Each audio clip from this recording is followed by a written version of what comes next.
Hi again.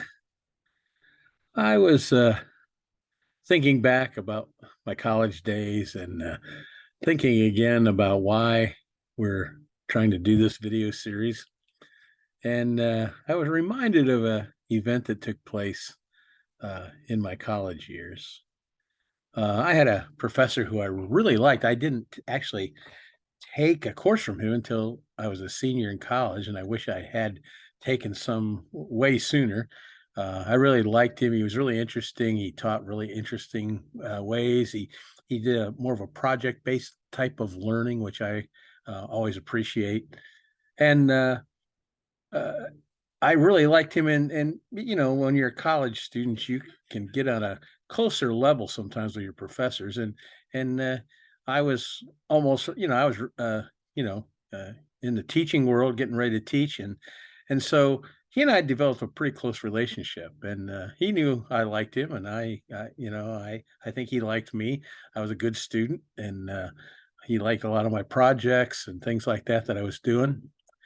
Well, one day he was talking about some stuff that related to origins, and he made some statements that just I didn't think were true, and the reason why I didn't think so was because they weren't supported by evidence. And so I kind of called him on it, and he he answered a question that I asked, and I said, "But that's not really true." I said, "I have an article right here in my briefcase. I happen to have one with me."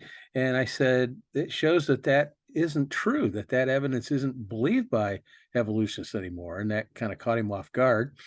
And but he was okay with it, and we kept on, and he brought up another topic, and I kind of questioned that again, and cited some more evidence that I had run across that suggested that the creation alternative explanation might be better than the typical evolutionary uniformitarian type of thing.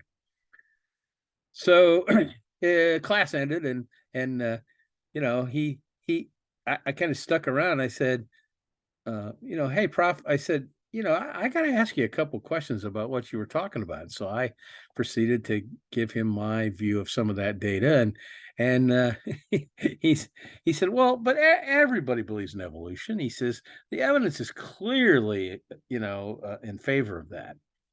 And I said, well, I'm not sure I agree with you. Now, I had written a 140-page paper on the subject uh, in my senior year in college. And so I had really done a lot of research and had a lot of articles by evolutionists that basically called into question some of the major tenets of evolution. And so he brought up an argument, and I would say, well, but no, that's not right. I know right now that here's three articles that suggest that that's not true anymore. And then he brought up another thing, and the same thing happened again. I just happened to have some articles on it in this briefcase because I had a whole file of stuff that I had used.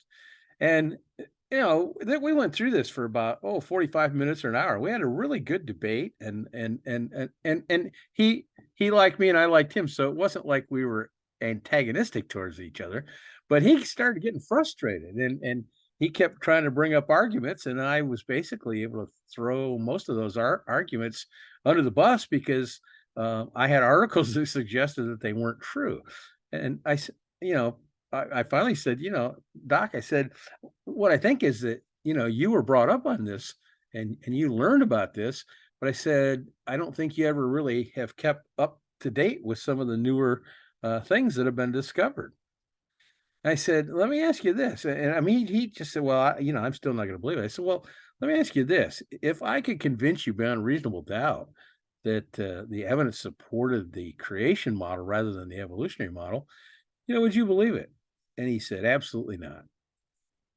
That really surprised me because I thought, well, so I said, hey, I mean, I think you're a really great professor. I said, are you telling me that even if you were pretty sure the facts were supporting one side, you wouldn't believe it? And he said, no, I wouldn't. Well, I had to ask a question. Well, then why? I mean, what is there? What happened? Why are you so dead set against the creation account, the biblical account? And then he said, well, because my dad was a pastor and he was a very conservative pastor, and he basically abused me when I was a kid.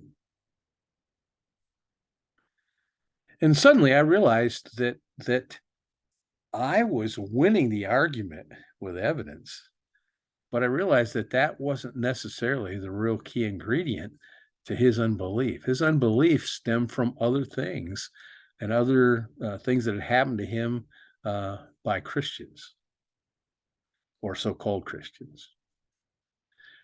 You say, well, that's a nice story. What's that got to do with this series? Well, I hope when you look at these videos that you're not just coming to this site and looking for the videos so that you can get some evidence and browbeat somebody or win an argument. That's not what this site's all about. The idea of this site is to provide some empirical evidence that shows that the Bible, is really true and accurate. It's not about winning an argument or a debate. And sometimes you can help people move towards faith by helping them get over some of the facts, quote unquote, that they've been told that really aren't true. But sometimes it's more than that. There's other things in their backgrounds or in their lives that are really causing them to doubt the Bible. And so the purpose of this is just to help people to understand it. Okay, maybe I've been anti-Bible all this time, but maybe I didn't understand all of the facts or hadn't been told some of this other stuff that you're telling me now. So I hope when you approach this, the things that we place on our video series here in Discipleship Squared, I hope that you'll come at it with the proper attitude. We're just trying to provide you evidence to help you or to help other people that you share it with to know that the Bible can be trusted. If you can't trust the first book of the Bible, Genesis and Origins, or you can't trust, how can you trust the rest of it? I mean, why would anybody invest their life in a book if they thought the first, or in a Bible, if they thought the first book of the Bible was just a bunch of fairy tales? And so we're just trying to provide evidence to show that, hey, you can actually trust the Bible. It's not based just on a fairy tale. These aren't just stories. They're based in real science. So I hope you'll keep that in mind as you continue on in this series.